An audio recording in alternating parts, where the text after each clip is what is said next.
still at the event of the 16 days of activism. Today being the 10th of December, marking the end of the 16 days of activism, is Human Rights Day, and our organization, which is Girls Education Mission International, we want to deliberate on issues that concerns women and girls, as it is our core in the organization. The theme for the year, which we as an organization will be discussing today, is Empower Women and Girls, Fulfilling Human Rights for All. So let me ask from my colleagues, what do you understand, or can you say about the theme, Empower Women and Girls, Fulfilling Human Rights for All? Anybody? Okay, so from my end, anything that is empowerment, making the women and girls aware of the power that resides or is domiciled within them, reawakening those powers that nature has given them and the society has agreed to, the universal right. So it's a form of reawakening them on the right that is meant for them and that is meant to be enjoyed by them. Thank you. Okay. My own understanding based on the theme of GEM is that to empower women and girls is to make them to be self-reliant and to make them to have access to education, not only formal education, but vocational education and other sorts of benefit that comes with it. Thank you. All right. Thank you very much for your inputs. Without further ado, let's move into our discussion proper. So with me here, I have a couple of questions that I would like to ask each of you. And my first question goes to Mr. Obed. What are some key human rights issues that specifically impact women and girls? Thank you for this question. Some of the keys here, as the word says, unequal access of girls, education, harmful traditional practices, inadequate access to economic resources,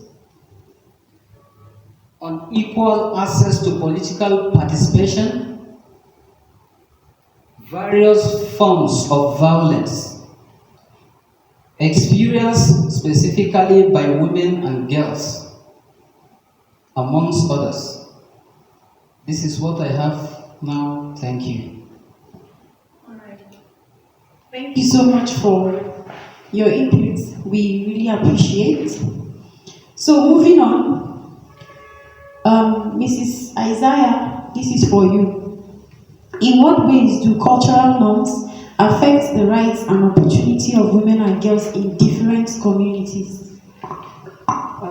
We have different ways in which cultural norms affect women and girls in our communities.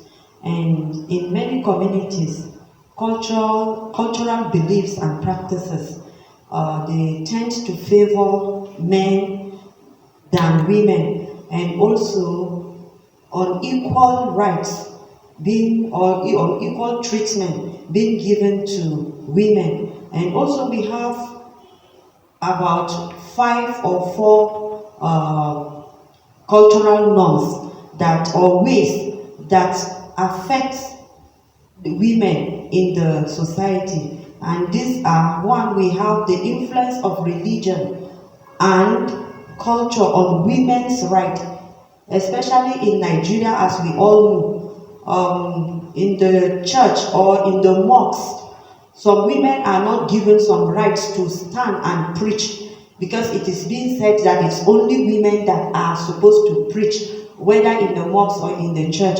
And also we also have some social norms, and these social norms, they are like in education. Women are not given the right to go to school so that they will acquire or get the same kind of knowledge that the men have. And we also, even in health or in employment, you find out that women are not given the opportunity to work in different or in so many places, like being an engineer or mechanic, auto mechanic. When a woman is an auto mechanic, she's being looked down on that she cannot do such work or such jobs, those jobs. And also, we also have economic norms or economic effects that are economic norms that affect the women, which the economic effect is concerning works or job or so many things embedded in that economic. Yeah, thank you very much for that. And I believe that all of us can agree because we all come from different communities, different localities, and we all have stories. You know, we can attest to the fact that in most communities, women are being marginalized in so many ways, in so many areas. Yeah, thank you. So, in light of that, we are moving on to Ms. Nenkimu. What challenges do women and girls commonly face in accessing their human rights, and what can be done to address these challenges? Okay, thank you. There are a lot of challenges that women and girls face in accessing their human rights, and some of these challenges is forceful marriage, one of it. Sometimes the girls want to explore in their career, but because of, like my colleague said, some of these societal norms, they are forced to marry against their own will, and sometimes sexual harassment on them in pursuit of their own careers. These things equally affect the girls. Sometimes when girls are going to school, they face this on a daily basis, and some of the ways in which these issues can be addressed, like what Girls Education Mission International is doing, championing the cause of quality education for girls and empowering the women so that they can be able to enjoy this right that is due for them, which has been universally agreed that is meant for everybody. One thing is that the gender, the women gender or the female gender comes with a lot of issues and challenges, especially in our societies, because many a times these women or girls are being relegated to the background of affairs. So I think one of the ways again in which these things can be overcome is making sure that these women are part of the policies that are being made in the societies. They have things to offer. And so when it comes to policy making, these women should be pushed to have their say against when only men are allowed to make these decisions. And sometimes these decisions doesn't go well with these women. Thank you. Thank you very much. Thank you very much. And on that regard also, we have lots of stories like that. The issue of rape, which is an infringement on the rights of women and girls as well, and many more that we can mention. All right. So, Mr. Gani, what actions can individuals and communities take to ensure that the rights of women and girls are upheld and respected? Thank you very much for this question. Indeed, individuals and community have a key role to play to ensure that the rights of women and girls are protected. And I feel one of the ways is through campaigning against any form of violence done to women and girls in the community. So if individuals and communities can organize campaign whereby they let the public know that women and girls are very, very important, and so they should not be molested or treated badly because of their gender. Some of this violence could be issue of rape, forced marriage, and so on. So individuals and communities can come together to campaign against some of this violence, as this will help in protecting the right of women and girls. Another thing individuals and communities can do to protect or uphold the right of women and girls is by organizing empowerment programs. Example is skill acquisition programs. This will enable women and girls to be independent and acquire skills that will help them in being independent and also developing themselves, especially those women who are in the rural areas. if communities can organize entrepreneurial programs whereby women can acquire skills that they can use to empower themselves, as that will help them to be independent and also assist in the family so that they will not be totally dependent on their husbands. Another thing individuals and communities can do to promote the right of women and girls is by allowing them to exhibit their God-given potentials. Now, in as much as every being or human being has potentials, the same thing with women and girls, they are full of potentials, and communities and society should allow them to exhibit some of these potentials. Their potentials is their God-given abilities, what they can do or achieve at the safest time and the right place. Another thing individuals and communities can do to promote the right of women and girls, again, is to allow them to express themselves, especially when it comes to decision making, and that is freedom of speech. When the society or time whereby women and girls are being relegated to the background, whereby they're not allowed to express themselves, especially when it comes to decision making. So if communities and individuals can allow them to express themselves when it comes to taking important decisions, I think that will also help in promoting their right as members of the society.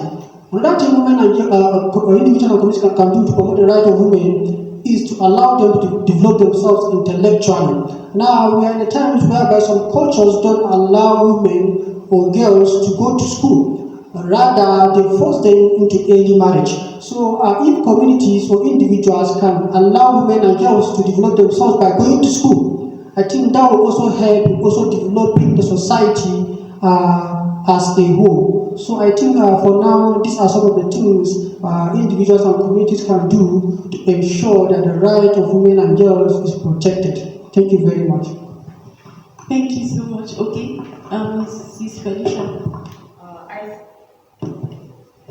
I also think that another thing that the community can do to uphold the rights of the women and girls is by involving the legal role and also the government in carrying out some of these rules. In case if a woman is being infringed on her own law, the government should be involved, or the legal authority should be involved to help out. All right. Thank you very much. From all that you said, I think one thing that I captured is that it is our collective responsibility to ensure that the right of women and girls is being preserved, is being respected, and is being upheld. Thank you very much. Let's move on to Ms. Bumi. And your question is, how can we create a more inclusive and equitable society where the rights and potentials of women and girls are fully realized? All right, thank you for that question. We can create a more inclusive and equitable society where right of women and girls can be realized through one. We can create a support financial inclusion for women by providing them with credit and loans so that they can start their own business and become reliable. And also we can support equity for women and girls by educating our boy child that the right of women and girls have their own rights. The boys are not the only one that can go to school and graduate. The girls too can go to school and become whatsoever they want to become. And also we can advocate for elimination of violence against women and girls by supporting those that have gone through this violation already, during and after.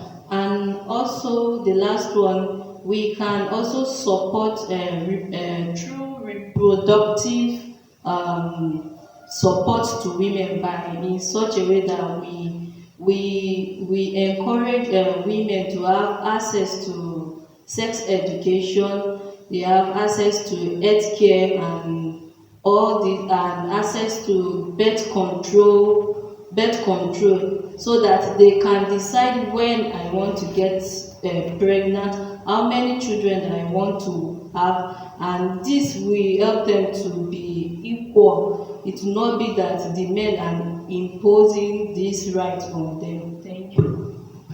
All right, thank you very much. Okay, let me just throw this to everybody.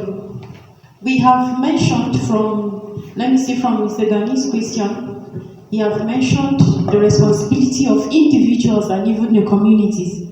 What do you think about this? What if we have a law, or let me say a fine, to every man who trample on the rights of any woman or girl in the local level?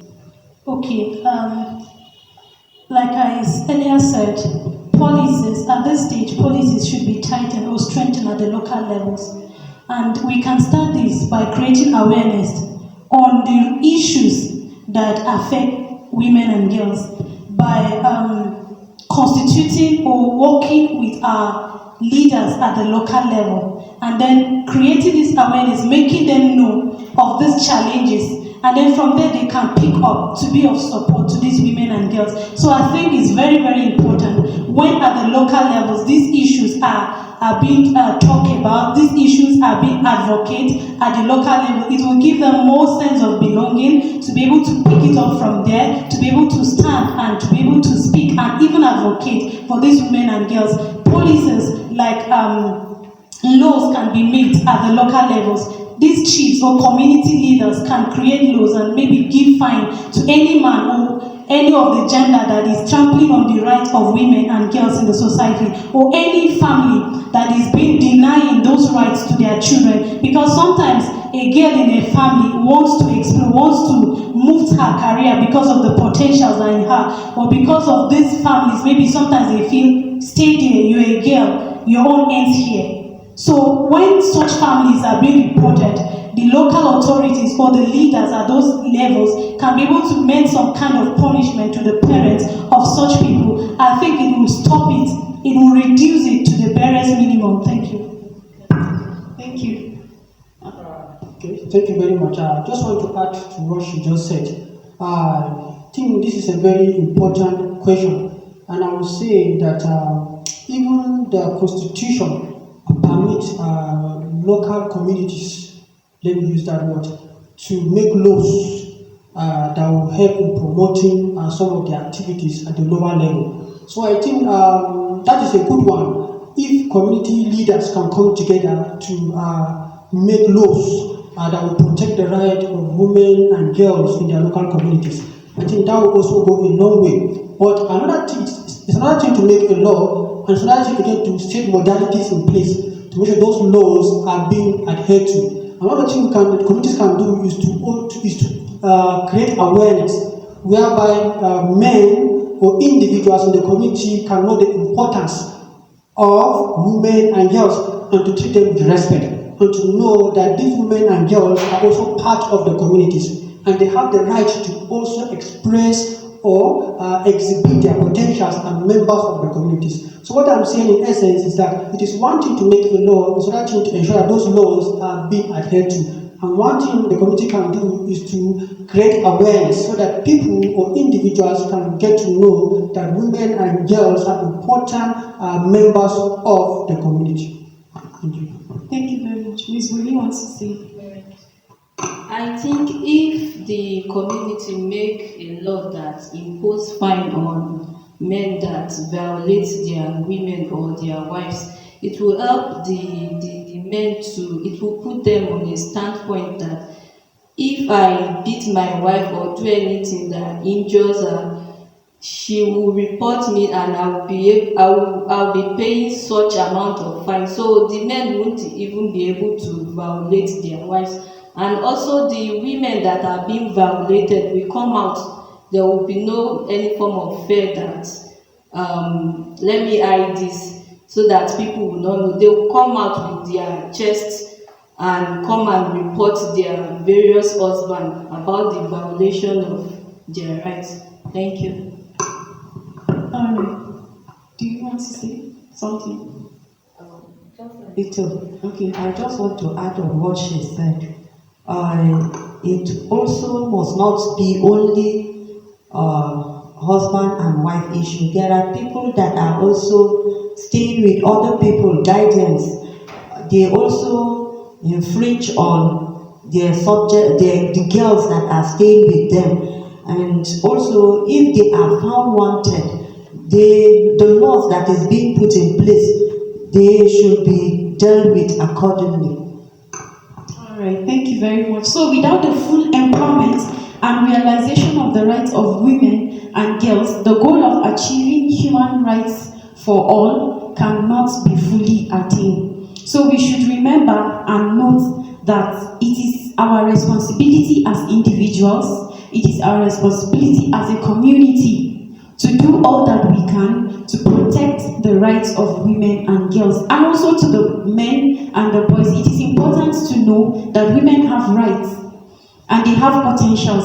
So if you infringe on their rights, they will not be able to actualize whatever God-given potentials that they have. And so thank you very much. And we also want to know, for all our viewers and our followers all over, you can just let us know what are some human rights issues you have that affect women and girls in your own community. Just put it down for us, and if there are some that you have and we are able to tackle, feel free to let us know in what ways or what modalities you put in place to be able to conquer those challenges. Thank you very much for staying tuned. Thank you for listening. We hope that you are able to get a few things or one or two from our discussion today. Thank you. And you can also send an email to us at info@girlseducationmission.org or visit our website www.girlseducationmission.org to view our activities and see where you can take action.